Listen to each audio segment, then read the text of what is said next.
before, just a few months ago.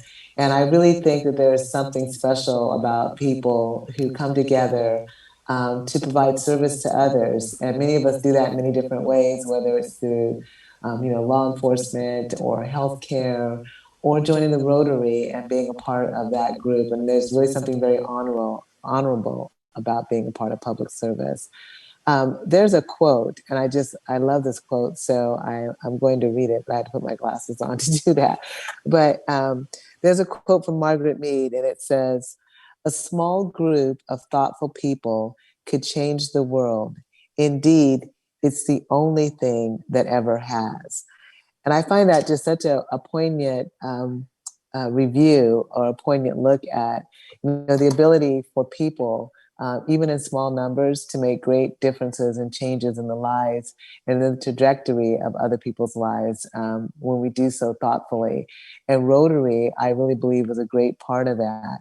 So I feel fortunate to be here to talk to all of you. I think that your commitment to this organization says a lot about you as individuals, because what Rotary stands for, bringing people together in humanitarian efforts.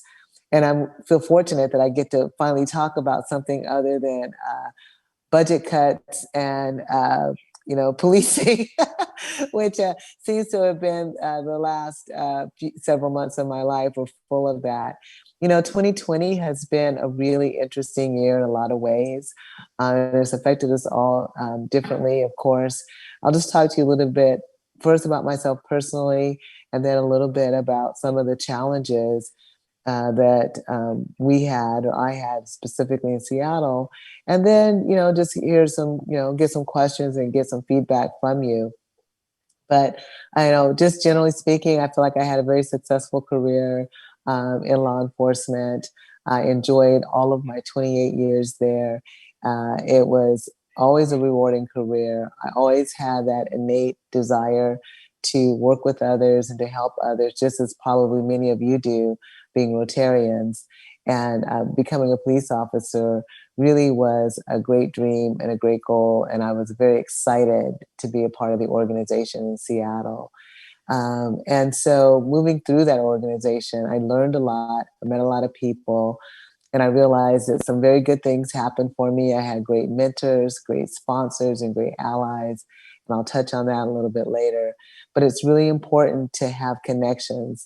And this is my mantra. I say it all the time. And I've always said this, but everything is about relationships. Everything is about relationships, and how we engage with others and how we build those relationships really can change the trajectory, not only of our own lives and our own personal growth, but that of other people as well. When I was a new officer 29 years ago, brand new, working third shift in Seattle, handling calls for service, and very excited to be there. And just, had that energy of new people that new people do. I remember getting a call, which should have been a very simple call, that there was a party. It's like, 3 in the morning, there's a party. They want an officer to respond. And of course, me being new and excited, I jumped right on the radio and I said, great, 3 George 2, I'm on my way. I'll go to that call. But as I'm traveling toward where I think this call is occurring, they're updating, the dispatcher's updating the call. This party is now turned into a really large disturbance. There's, dozens of people outside. There's fighting going on, and drive a little further and she updates that, there's been shots fired. We have a person down, and we need aid unit and officer to respond. Now, I'm brand new. I've only been there maybe 10 days or so. I mean, it's just been over a week. So I was still trying to figure out where I was going, where even I had to be, let alone as this call kept getting updated and the seriousness of it was going. I felt like normal people do, my heart rate was going up, and I was like, oh my gosh, where is this? I don't even know where I'm going. And then the supervisor gets on the air and he says, George 2, which is my call, saying you need to establish a safe access route and a rally point, and pull us all together. And again, new. So I don't know, safe access route. I'm trying to just figure out where it is. Not sure what the rally point should be, that kind of thing. And it was pretty, at that moment anyway, traumatic for me to, I felt a great amount of stress. And two of the guys on my squad, just answered up. They didn't even say, they just jumped in. They were like, we suggest that we rally at such and such an area, I don't know where, and then we can develop the safe access route from there. And they just sort of just kind of slid in, handled it, got us where we needed to be. I got there and we were able to, devise how we need to go in, get 8 units there and handle the call. And it seems like a very simple thing, but just the fact that they stepped in at that real moment of stress for me and helped out made a great difference. Not only in my ability and my confidence in myself, because once I got going, I was able to do it, but my confidence in that there would be my team, my squad mates would be there for me to support me. And they did that. And I never, obviously had an impact. I haven't forgotten it. It was almost 30 years ago. So my point is that it's those little moments, those times when you help people out, when you don't necessarily have to. You don't have to make a big deal about it. Just do it. You can really change the trajectory of a person's life and where they might go. And it's so important that we help each other and that we are providing information to one another, because no one knows everything. We all know there are plenty of people out there who think they do. I met quite a few of them, but they actually don't know everything. And it's really important that we develop relationships and support one another in whatever we're doing, and that people know that we have their back. When you're young and you're starting out in new organizations and you're starting out in a new career in any field, you really don't have those opportunities for leadership right away. But when you step in and do something to help people, all of those things build on your ability to practice leadership going forward. Showing up, doing the work, working hard, and learning are critically important to building those assets and standing up for what's right.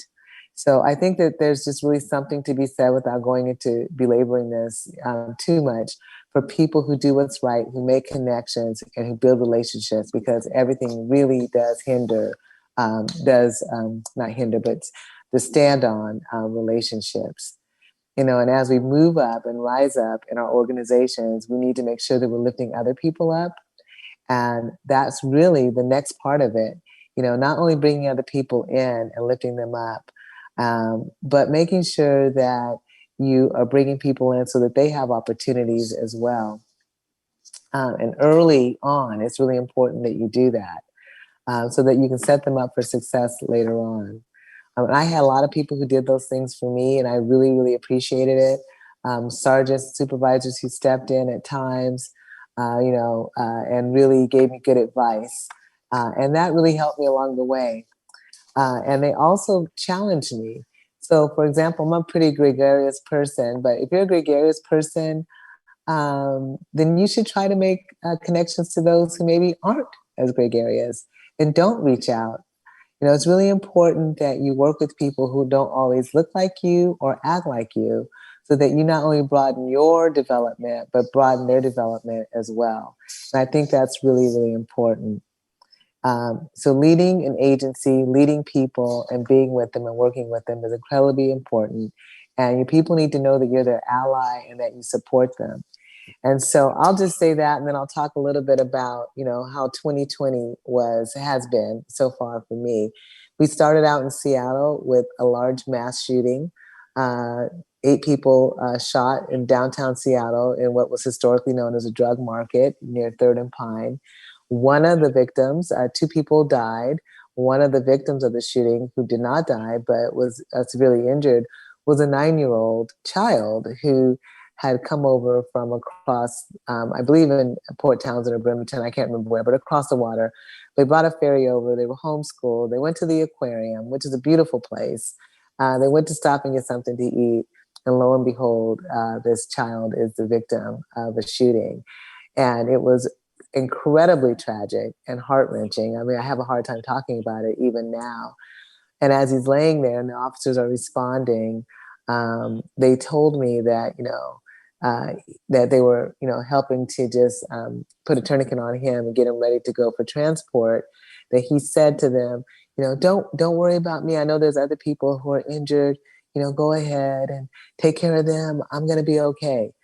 And this is from a 9-year-old who has literally taken a gunshot to his abdomen, and we really didn't know whether he was going to be okay or not. So that started the year. It was early January, quite the big tragedy. It came on the heels of a previous shooting just that same day. And I realized, wow, some days are just going to be extremely tough. And that was one of those tough days. And we ended up locating the two perpetrators who were out there, being incredibly irresponsible and indiscriminately shooting at each other down the street, striking multiple people who were involved. They fled to Las Vegas. You may have seen the story.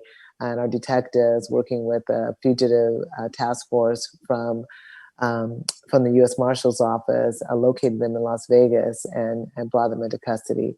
So that was the beginning of that. And then soon after, we had the pandemic and COVID-19, and no one else had dealt with it, especially in terms of first responders and law enforcement first responders. Any place else in the world? I mean, Kirkland happened in Kirkland, soon spread to the Seattle area. There was no one else really to look to see the footprint of how to work this through. So we were working frantically to figure out who are essential workers, how can we get personal protective equipment, how do we sanitize places if we have a COVID-19 positive diagnosis, how do we test our people, none of that stuff had been established. And I have to say, it was a really trying time, but that is the time that the cream really rises to the top and teamwork really comes into play. Our team was meeting at that time probably literally 16 hours a day. We had these very long meetings. We'd meet, we'd break, we'd go handle things and come back, trying to establish, what the protocols would be.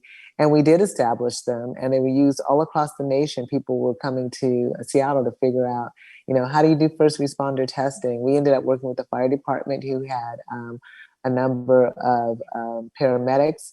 The Seattle Police Department had a number of EMTs. We put them all together. We got them the training through Dr. Reiswig and Dr. Duchin to make sure that they had the qualifications to do the testing. We set up an independent test site so that first responders could get tested. We bought the refrigeration system so that we could take the test tubes, the testing swabs to the clinic. They went to the front of the line. They got immediately tested so we could know if our first responders were healthy enough to go to work or if they needed to be quarantined or isolated. It was quite the process to get to that point, but we did that. And I felt very proud of the way that we came through very quickly with solutions that we really shared across the nation with other people about how we could, as first responders, respond better. And then right after that came the death of George Floyd and this social reckoning that brought on a number of demonstrations all across the country. And certainly Seattle was not immune to that. And it brought a unique challenge because the demonstrators, normally when we have demonstrations, they're typically peaceful demonstrations. And if they're demonstrations where there's going to be property damage or destruction or people hurt, often that group, is easily contained. But we had unprecedented numbers of people out demonstrating, well into the thousands, 10 to 12,000 showing up in the areas of Seattle, mostly peaceful. But within those numbers, there were other people who were bent on harm and destruction, and they were throwing rocks and bottles and projectiles, pointing lasers in the officers' faces, and I was standing right there. I mean, people often will question, well, did it happen? It absolutely was happening because I was literally 15 feet, from the front line and watching this occur. So we would issue a order to disperse, call it an unlawful assembly, because of the level of violence that was occurring. But one of the real problems with that was that many people, the vast majority, were not engaged in illegal activity, but those people had to disperse as well. And it created a real problem for us and for me in particular, because people who were there to peacefully demonstrate really felt put upon, that they had to disperse due to the actions of others in the crowd. Those are judgment calls that I had to make. I'm certainly willing to stand up for them and stand beside them. But we are always looking for, I mean, I've retired since then, but I know that law enforcement is always looking for alternatives to how we might deploy and do better in those circumstances. Shortly after that, I convened a meeting with the International Association of Chiefs of Police that involved police chiefs and superintendents and commissioners from all over the world, from London, Paris, Copenhagen, Toronto, and other places. And interestingly enough, all of the major city chiefs are dealing with some of those same issues about how to deal with, people within large crowds who are there doing engaging in destructive behavior. So there's still a lot of discussions going on about the tactics to deal with that. But that was just one of those challenges that came right on the heels of, again, the death of George Floyd. And then from that, we decided to open up the streets, maybe not have as much tension between the crowd and the officers, and to try to de-escalate some of the circumstances. And opening up those streets created somewhat of a safety hazard for the officers inside the precinct. The officers ended up taking a lot of equipment and sensitive material, weapons, and other information out of the precinct, and to secure it. And then we're not able to get back into the precinct due to the sheer volume of people that had crowded the streets near 12th Avenue and Pine Street, literally physically could not get back into the precinct. And then as they were attempting a few officers to engage, they came across folks who had set up barricades all around the neighborhood. And it had never happened before. It was a totally new thing. No one really knew what was going on. I remember they had their body worn camera on. So they brought it back so that we could see the conversation. And we were all a bit puzzled by these folks with their rifles on their back, telling the officers this is their sovereign land. And we were like, what in the heck is that all about? So before we could even get, to figure out what it was, therein was the start of the Capitol Hill Autonomous Zone. These folks had sort of declared this area their own and put up checkpoints. And we had never dealt with anything like that ever before. It seemed like something out of a sci-fi movie, like what's happening here? And so, and there were a lot of people who seemed to think that it was maybe not that serious. But from the beginning, I was really concerned about this phenomenon that had happened in Seattle. And it went on for quite some time before people sort of developed the will to recognize that it maybe wasn't just a big block party. And in fact, there were criminal acts that were occurring. These folks came in, they blocked off streets, they took over the neighborhood. They, put graffiti. Some would call it art. I would question that all over. And it was really quite a unique and surreal time. I went to some of our federal partners to determine a good strategy. We knew there were people that were armed in there. We knew that there were people who were in crisis, but we were dealing with, literally rapes, assaults, robberies, and then the murder occurred. And finally, I think that woke people up to, I didn't feel like I was Chicken Little anymore, screaming, blowing into the wind here, that there was actually a real problem. And the FBI told us that, they told me that, Chief, there is no place else in the world. These are world-renowned behavioral specialists. And they said no place else in the world has ever dealt with this. Typically, when there's been a coup or a takeover, even if it was Occupy, people had a common mission or goal or something they were looking to do or achieve. But we've never seen anything like what Seattle has experienced. And I was thinking, lucky me, we have this situation where nowhere else in the world has there been a situation where such a different, diverse, eclectic group of people has assembled and taken over a neighborhood in this manner.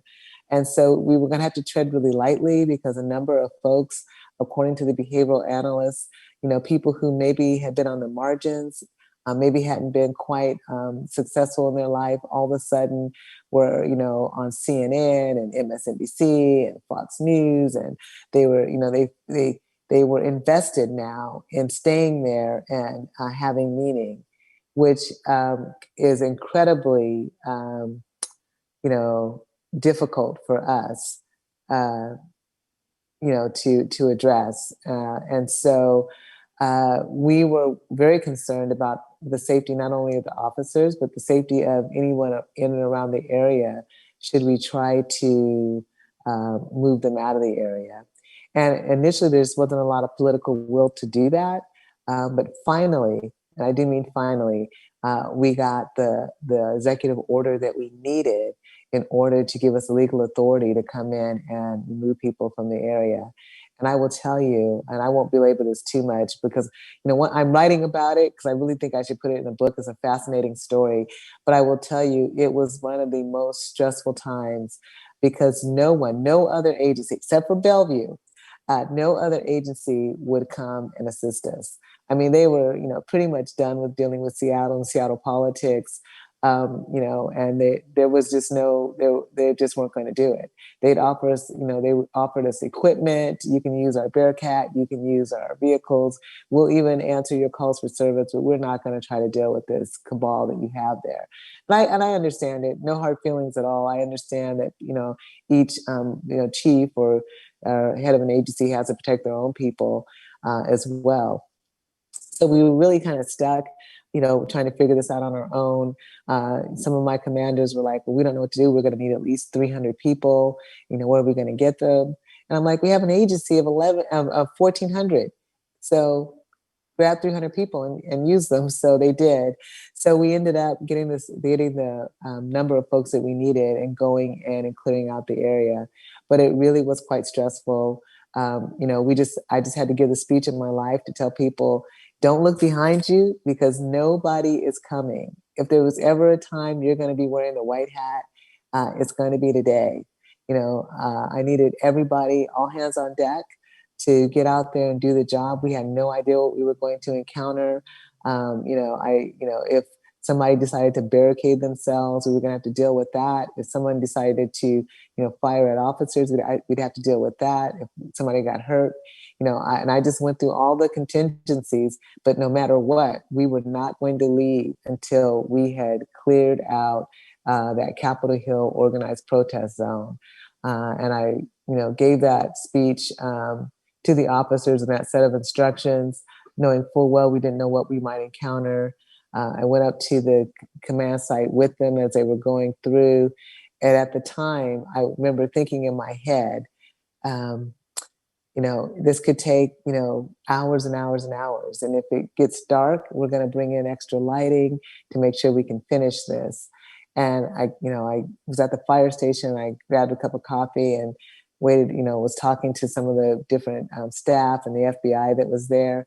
And like 45 minutes into it, I hear them say, we're going into the park. I mean, they were done. It was sort of this amazing thing that happened, that they actually were finished and they cleared it out relatively quickly and safely with no injuries.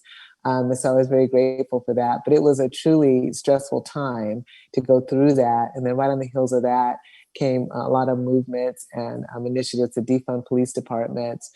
And just to get through this really quickly, that was something I certainly didn't agree with without a plan.